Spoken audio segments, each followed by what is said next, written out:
Module 9. How to Become His Secret Obsession. Key Lesson. Position yourself in the eye of the storm, at the center of his raging impulse to become a part of something significant. Momentum is powerful. Tapping into his drive to provide is powerful, but I want you to get a step further. I want you to become the most significant thing in his world. To accomplish that, we are going to position you in the eye of the storm, at the center of his raging impulse to become a part of something significant. There are some things you learn best in calm and some in storm. Willa Cather. A life of significance. Everyone understands the desire to live a life that matters. We all want to be significant. On our deathbed, looking back over the course of our lives, none of us will wish we spent more time at the office or watching TV. All of us will judge our lives based on the impact we had on the people we care about.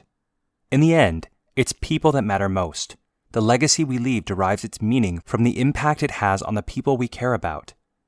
But what if nobody understands what you were trying to achieve? Is it still satisfying? Why communication is not enough.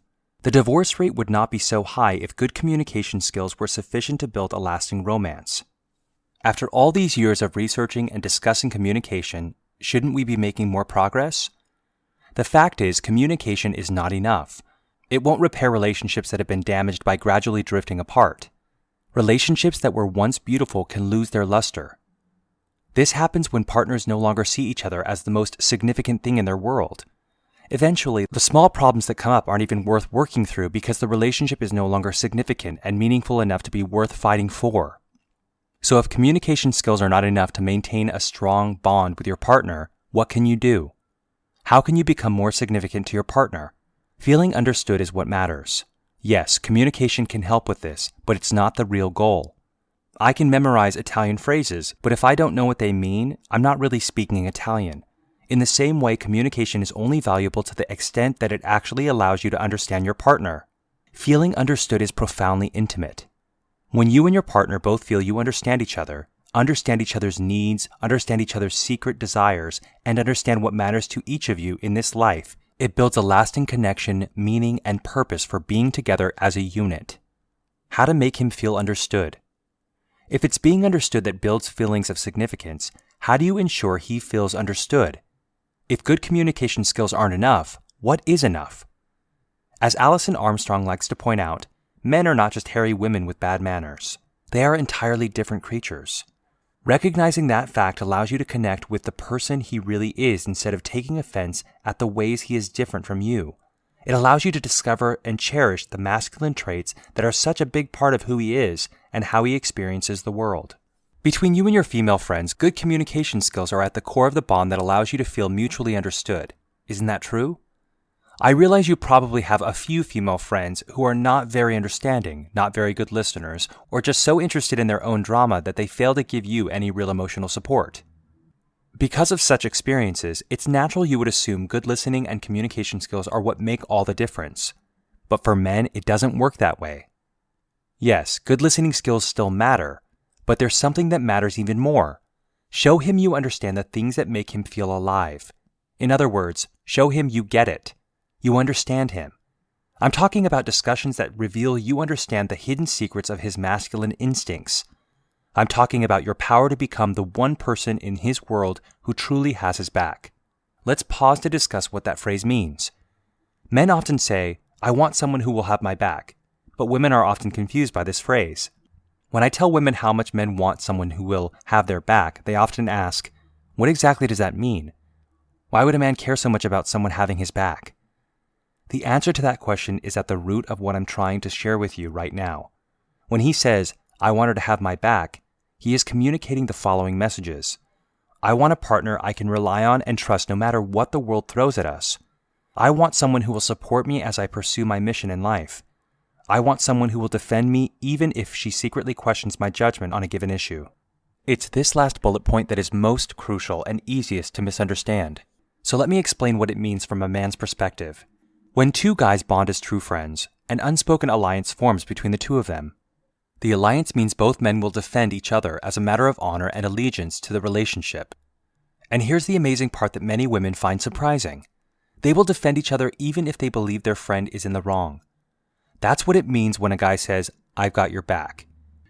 It is a literal reference to the act of two men putting their backs to each other so that assailants are unable to attack from behind.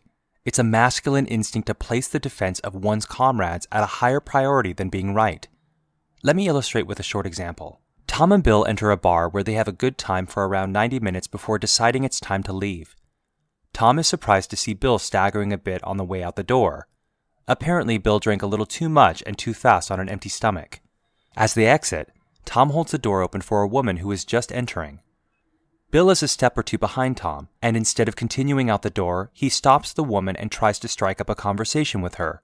She offers a polite smile, but tries to dismiss the conversation and make her way into the bar.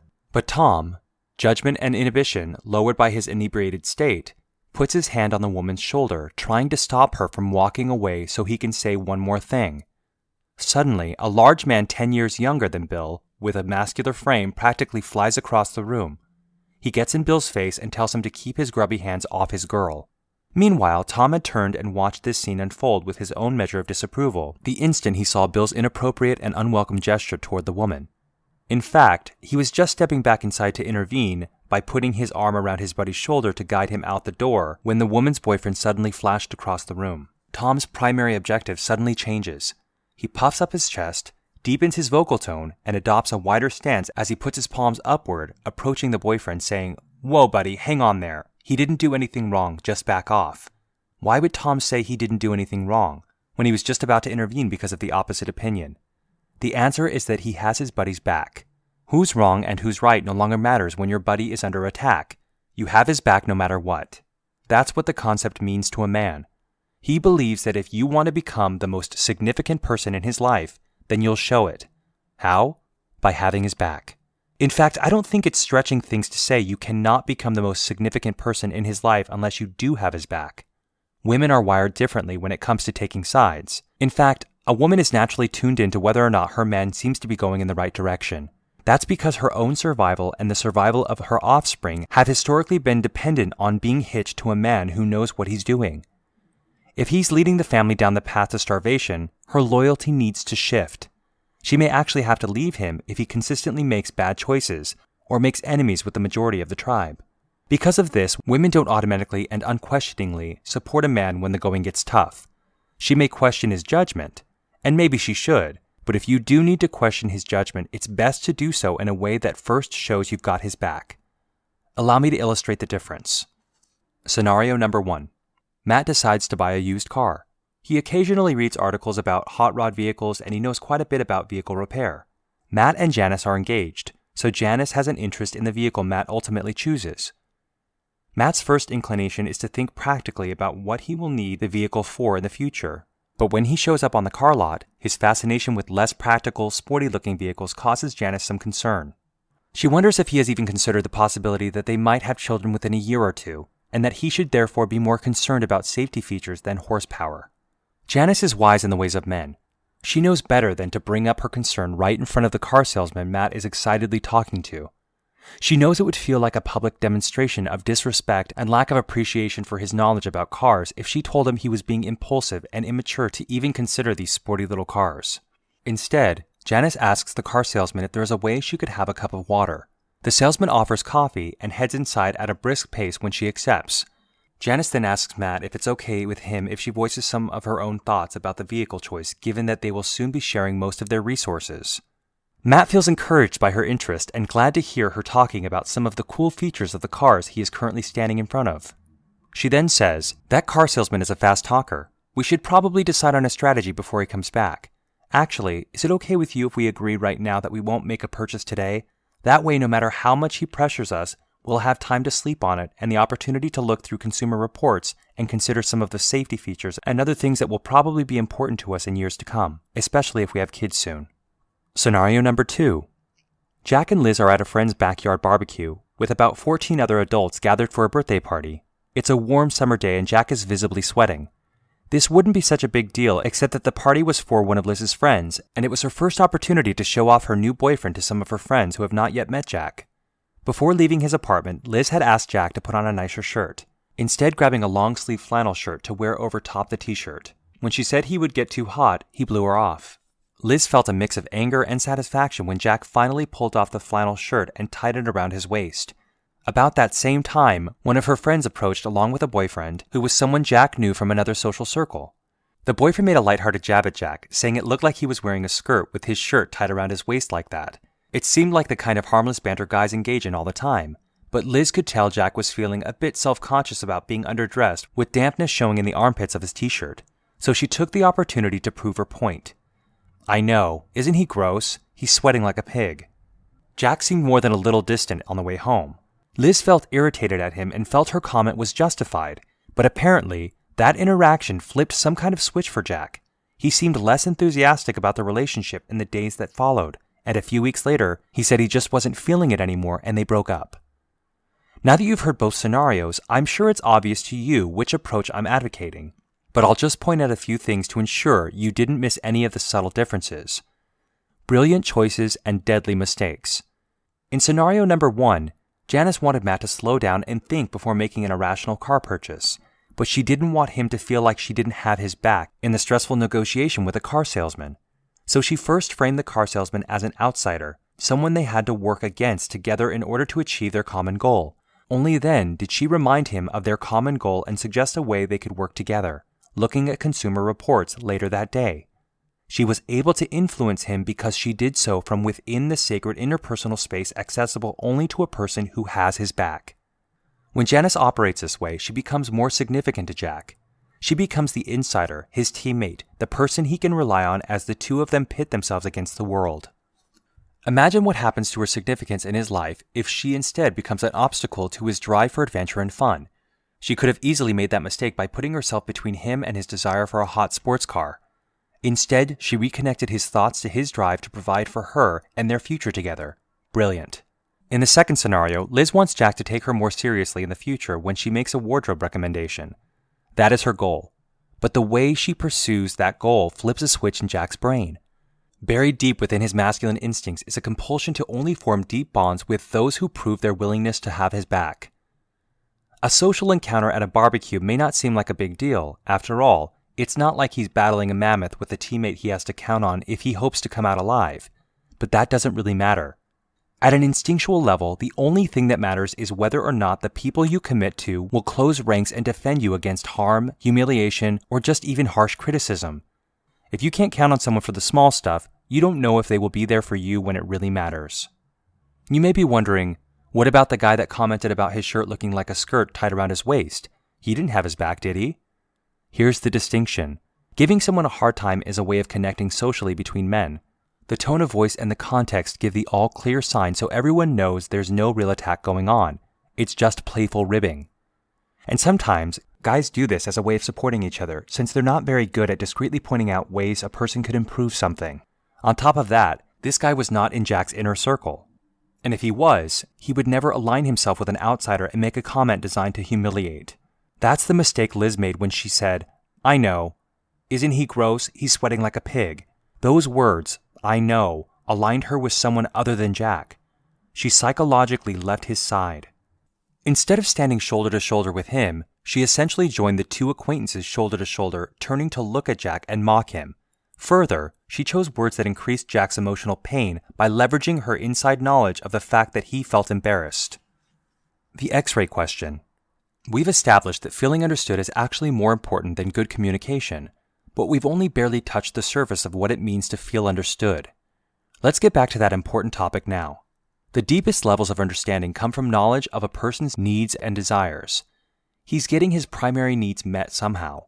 If you learn how he is currently getting his needs met, you will discover many opportunities to become a source of the things he craves.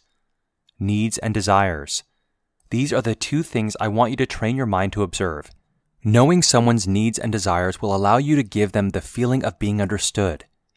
There are many subtle layers of needs and desires you can learn about a person, but I want you to start at the top with the most important desire. I'm talking about his highest goal. It's probably not what you would expect, so allow me to explain. His highest goal is actually a feeling. It's the feeling he gets when he is actively living his life's purpose. His highest goal is driven by a desire to live for and towards something meaningful. It's different for each of us, but you can discover what it is by asking him to use just one word to explain why a recent activity felt particularly meaningful. It goes like this. You ask him to consider the past month and describe one moment when he felt really good, like he was participating in something particularly meaningful. You then ask him what made it feel meaningful. You ask why it felt good. At first, his responses will be surface level. If that's the case, just keep asking. And what was it about that experience that felt good to you? By asking this question a few times, you will quickly drill down to just one phrase or one word that represents one of his highest goals in life. Here's an example to show you what I mean. When Jillian asked Paul about a meaningful experience from the past month, he said, I guess it would be last Friday afternoon when I was getting ready to catch a flight to North Carolina to help my brother and his wife move to their new house. So Jillian asked, what was it about that moment that felt meaningful to you? Paul answered, it felt like I was doing something important. I felt free, and I also felt like there was nothing I would rather be doing with my time at that moment than getting ready to help my brother. It just put me in a good mood. In this instance, Jillian can immediately recognize one core value represented by this experience. Paul values freedom. More specifically, he values the freedom to spend his time on the things that matter to him. Paul's response wasn't something she expected to hear. Since he often talked about work accomplishments, she expected he would say something about a breakthrough at work or an important meeting. When he described his feeling of freedom, she could see his eyes light up. He seemed to simultaneously become more relaxed and energized. Jillian was able to recognize that for Paul, a feeling of freedom was among his highest needs and desires. He was a man who rigidly used routines to force himself to work hard. He was disciplined and responsible, but Jillian was able to glimpse one of his deepest desires. This gives her power. With this knowledge, she can become more significant in his life as one of the few people who encourages him to create more frequent opportunities to bask in complete freedom. Paul had a 3-year-old son from a previous relationship. He was a good father and made an effort to spend one-on-one time with his son. Paul owned a house and was always on top of the landscaping, so his lawn looked trimmed and the flower beds weed-free. He was the kind of guy people could rely on at work. He was always prompt for dates with Jillian, always controlled and careful about what he said, but he lived for a sense of freedom. Interesting. Imagine the ways Jillian can put this knowledge to work. She could become a catalyst for increased freedom in Paul's life in both big and small ways. How should she begin? She should begin by encouraging Paul to dream with her. We all need someone in our life who will encourage us to dream big. Life often beats us down and causes us to accept the constraints of life as inevitable burdens we must endure forever. Sometimes it helps when someone points out our happiest moments and encourages us to actively seek more of those moments. Paul may have gradually accepted many things that could be re-examined. For example, Paul's success at work means it's no longer necessary for him to mow his own lawn. He makes too much money per hour for it to be worth his time when a teenager down the street would be overjoyed for the opportunity to make a few bucks. That's an hour of recaptured freedom on a warm Saturday morning. If Jillian becomes the catalyst for that kind of thinking, can you see how she would become more significant in his life? She is choosing to become more significant to him by aligning herself with the process of meeting his needs and desires. As she thinks about it, Jillian realizes Paul has mentioned a goal of early retirement several times in casual conversation. She suddenly realizes the connection. He works hard and probably saves a large portion of his paycheck toward the goal of one day experiencing freedom from work while others still have 1 or 2 decades left of answering to their boss 5 days a week. So Jillian tries to think up a few date ideas that don't cost much money but still provide her everything she wants from a date. She realizes a walk through the woods ending with a delicious picnic lunch on a sunny Saturday afternoon would bring feelings of freedom and relaxation for both of them, so she suggests it. Later on, if the relationship becomes more serious, there are endless possibilities for taking this freedom idea even further. For example, she might encourage him to brainstorm ways he could increase feelings of freedom even before he saves enough money to quit working. He could work as a consultant in this area of expertise and only working 4 days per week. Or she might suggest they both sign up for credit cards that allow them to save up points that can be put toward discounted last-minute weekend getaways. The point is that she becomes the one person in his life who understands what he wants and helps him get more of it. He's going to get that need met whether she helps or not. But if she wants to become the most significant person in his life, this is an easy way to do it. Conflicting desires. What about Jillian's own needs? What if her desires conflict with his? First of all, when a person's needs are being met, it puts them in a generous mood. People become more selfish and self-centered when they are hurting, not when they are flourishing. So Jillian's efforts are likely to rebound. She will reap what she sows. He will look for ways to enhance her life and show his appreciation for the joy she brings to his. Second, conflicting desires are much easier to overcome when both partners are actively working to meet each other's needs. Entrenched patterns of self-serving behavior and stubborn refusal to compromise come to an end. That's because self-serving interactions only arise when two people are defensively trying to meet their own needs. Fortunately, paranoia and jealousy are unable to gain a foothold in a relationship when both partners are looking for ways to maximize each other's joy.